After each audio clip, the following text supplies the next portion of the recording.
오늘 목자 격려주일과 3.1절 기념주일을 맞이해서 하나님의 일꾼이라는 제목으로 하나님의 말씀을 전합니다. 바울이 디모데에게 말하는데 디모데전서 4장 6절 내가 이것으로 형제를 깨우치면 그리스도 예수의 좋은 일꾼이 되어 바울이 디모데에게 말합니다. 디모데야, 성도들이 신앙생활 잘할 수 있도록 네가 도와주면 너는 예수의 좋은 일꾼이 될 것이다. 그렇게 바울이 디모데에게 얘기합니다. 사도 바울과 디모데는 지금으로 얘기하면 목사라고 말할 수 있지요. 목사가 교회 성도들을 가르치고 돌보고 위로합니다. 그런데 성도들이 100여 명이 넘으면 목사 혼자서 성도들을 돌보기가 쉽지 않습니다. 그래서 부목사님이나 전도사님을 청빙하게 되죠. 그러나 성도들이 늘어나는 대로 목사를 계속해서 청빙할 수는 없습니다. 그래서 교회 장로님 혹은 안수집사님 혹은 권사님 혹은 집사님 중에 몇몇 분들을 훈련시켜서 성도들을 돌보게 하는데 우리 교회에서는 그런 분들을 목자라고 부릅니다. 오랫동안 목자로 헌신하시는 목자들에게 진심으로 감사의 말씀을 드립니다. 10년 혹은 20년 넘게 목자로 섬기다가 은퇴하신 분들 계시는데 그분들에게도 진심으로 감사의 말씀을 드립니다. 오늘 말씀 로마서 13장 6절에 하나님의 일꾼이 되어 바로 이 일에 항상 힘쓰느니라. 이 말씀에 의하면 교회 여러 가지 사역을 위해서 헌신하는 성도를 하나님의 일꾼이라고 부르고 있습니다. 세상에서는 일꾼 그러면 그 말이 고귀한 명칭으로 느껴지지 않습니다. 회장님, 혹은 사장님, 혹은 부장님, 그러면 그 이름이, 그 명칭이 고귀한 명칭으로 느껴지죠. 그러나 일꾼 그러면 고귀한 명칭으로 느껴지지 않습니다. 고생하는 사람으로만 느껴지게 되지요. 그러나 누군가에게 일을 맡길 때 아무한테나 맡기지 않습니다. 믿을 수 있는 사람에게 일을 맡깁니다. 지난 수요일 사순절 특별 새벽기도 때 출애굽기 3장 말씀을 보셨습니다. 모세가 도망다니는 신세로 하루하루 사는데 그런 세월이 40년이 지나 그의 나이가 80이 되었습니다. 80세 노인이 호렙산에서 양을 돌보는데 그때 하나님이 모세를 찾아오십니다. 그리고 사명을 주십니다. 하나님께서 모세에게 하나님의 일을 맡기셨다는 것은 하나님이 모세를 믿으셨다는 것이죠. 믿을 수 없는 사람이라면 어떻게 그 사람에게 일을 맡길 수가 있겠습니까? 그러니까 내가 그 사람에게 어떤 일을 맡겼다고 하는 것은 내가 그 사람을 믿는다는 것이죠. 그러고 보니까 하나님께서 나를 일꾼으로 선택하셨다는 것은 하나님이 나를 믿어주셨다는 것이고 그게 은혜고 그게 축복임을 깨닫게 되는 것입니다. 우리 교회 목자 여러분 1년, 2년, 10년 혹은 20년 넘게 목자로 섬기는 일이 쉽지 않습니다. 그러나 하나님께서 나를 믿어주셔서 하나님의 일꾼으로 뽑아주셨구나. 이 사실을 깨닫게 되면 완전히 다른 세상이 펼쳐집니다. 왜 나한테 이런 일을 시켜? 왜 나만 일해야 돼? 이렇게 돼버리면 점점 무너져 버립니다. 점점 무너져 버리죠. 그러나 왜 하나님이 내게 일을 맡기셨는가?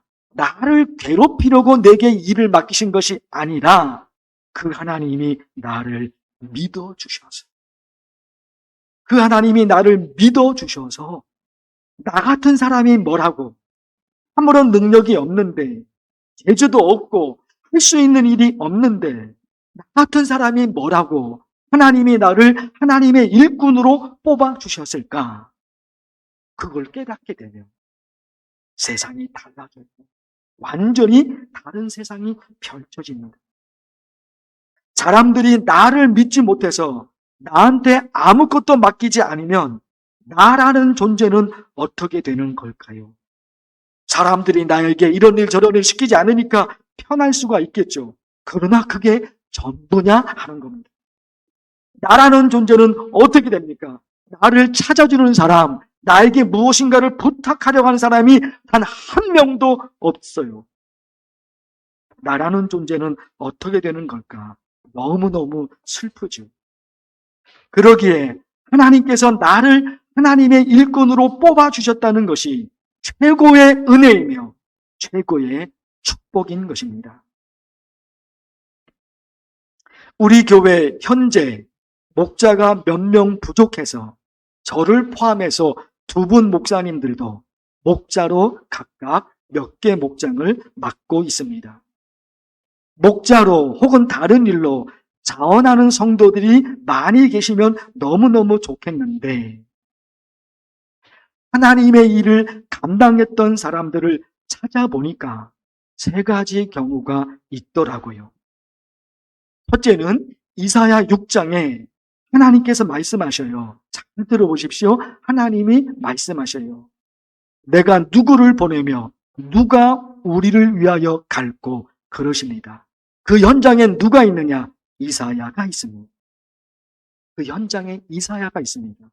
그런데 참 이상하죠? 다시 들어보십시오. 하나님이 말씀하셔요. 내가 누구를 보내며 누가 우리를 위하여 갈고. 거기 이사야가 있으니까 이사야야 네가 이런 일을 해야 되겠구나. 그렇게 말씀하시면 되는 거예요. 그러나 누구 한 사람을 꼭 집어서 말씀하시는 것이 아니라 그냥 허공을 향해 하나님이 말씀하십니다. 누가 우리를 위하여 갈고. 하나님께서 이사야를 부르셔서 네가 이 일을 해라 그렇게 말씀하시면 되시는데 그게 아닌 상황입니다. 지금 하나님께서 나한테 하시는 말씀이구나. 이사야는 깨닫게 돼요. 이사야야 네가 이 일을 해라 그렇게 말씀하신 것이 아닌데 하나님이 허공을 향해 던지시는 그 말씀을 이사야가 듣고 이것은 하나님이 지금 나한테 하시는 말씀이구나 깨닫습니다. 그리고 반응합니다.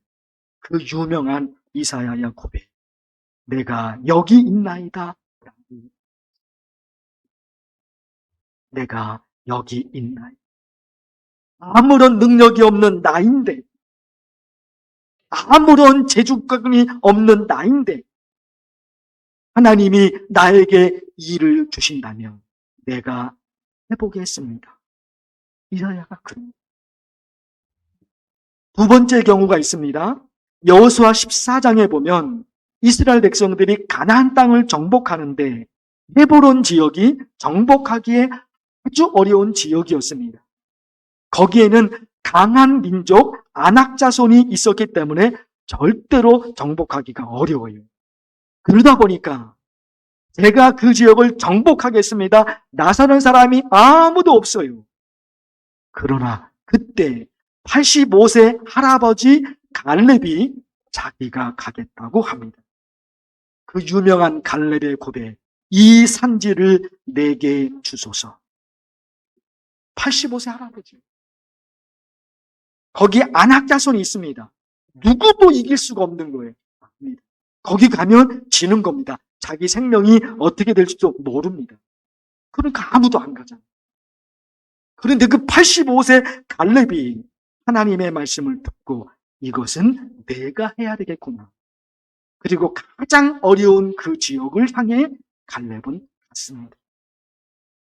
어떤 일을 하더라도 힘이 덜 들고 편안하고 각광을 받는 곳 빛이 나는 자리, 조명을 받는 자리, 거기를 바라겠지. 험지를, 험악한 곳을 누가 가려고 하겠습니까? 그러나 갈렙은 가장 힘든 곳, 스스로 선택하여 그곳을 향해 나아갑니다. 빛이 나는 자리 아닙니다. 조명을 받는 자리가 아닙니다. 각광을 받으시는 자리가 아닙니다. 박수를 받으시는 자리가 아닙니다. 오히려 어떤 상황이 펼쳐질지 모르는 상황인데 갈렙은 기꺼이 거기를 갑니다. 그런가 하면 이사야 혹은 갈렙 같은 사람만 있는 것이 아니라 처음에는 자원하는 마음이 하나도 없었는데 나중에 누구보다도 헌신한 사람이 있었습니다. 너무너무 귀하죠. 처음에는 하고 싶은 마음이 단 1도 없었어요. 누굽니까? 모세입니다. 하나님이 모세를 부르시잖아요. 출애굽기 3장에서. 하나님이 직접 부르십니다. 이사야나 갈렙이나 그 누구는 직접 부르시지 않으셨어요. 그러나 모세만큼은 하나님이 모세를 직접 부르셨거든요. 그럼에도 불구하고 거절합니다. 또 거절합니다. 또 거절합니다. 또 거절합니다. 또 거절합니다. 무려 5번이나 거절합니다. 그런 모세인데 여러분 아시잖아요. 나중에 그 누구보다도 가장 강력한 하나님의 역사를 만들어내신 분이 모세. 성경을 들여다보니까 하나님의 사역을 감당했던 사람들이 여러 명들이 있는데 그때마다 상황은 달랐던 겁니다. 하나님의 부르심에 반응하는 3가지 경우를 말씀드렸죠. 이사야 같은 경우. 하나님께서 누군가를 꼭 집어서 말씀하시는 것은 아니지만 이 스스로 깨닫죠. 지금 하나님이 나한테 하시는 말씀이구나. 이사야. 둘째, 갈렙과 같은 경우가 있지요. 가장 쉬운 곳을 선택한 것이 아니라 저기는 누구도 갈 수 없으니까 내가 해야 되겠다. 험지를 향해 갈렙은 달려갑니다. 모세와 같은 경우가 있지요. 처음에는 너무 싫어요. 그 일을 하고 싶지 않은데 꼭 하나님이 나를 부르시니까 너무너무 마음이 불편해요. 그러나 성령의 강력한 역사가 일어나다 보니까 그 모세가 누구보다도 가장 강력한 하나님의 일을 그가 감당해냅니다. 그런 경우도 있는 것이지요. 그런가 하면 마가복음 15장에 보면 로마 군인들이 예수님을 십자가에 못 박아 죽이려고 끌고 가는데 맨 앞에 로마 군인들이 칼과 창을 들고 걸어갑니다. 그 뒤를 예수님께서 따라가는데 무거운 십자가를 어깨에 지고 힘겹게 따라가십니다. 이때 예수님을 십자가에 못 박아 죽인다는 소문을 듣고 수많은 사람들이 그 현장에 몰려옵니다. 그 중에 누가 있었습니까? 구레네 사람 시몬. 구레네 사람 시몬도 그 소문을 듣고 거기에 왔던 것입니다. 로마 군인이 그 사람을 끌고 와서 예수님 대신 십자가를 지고 가게 합니다. 어거지로 십자가를 지게 된 것이죠. 구레네 사람 시몬이 자기가 원해서 십자가를 지고 간 것이 아닙니다. 어거지로 시켜서 안 하면 안 되니까, 안 하면 맞을 것 같으니까 그게 무서워서 어거지라도 그 십자가를 지고 갔던 것입니다.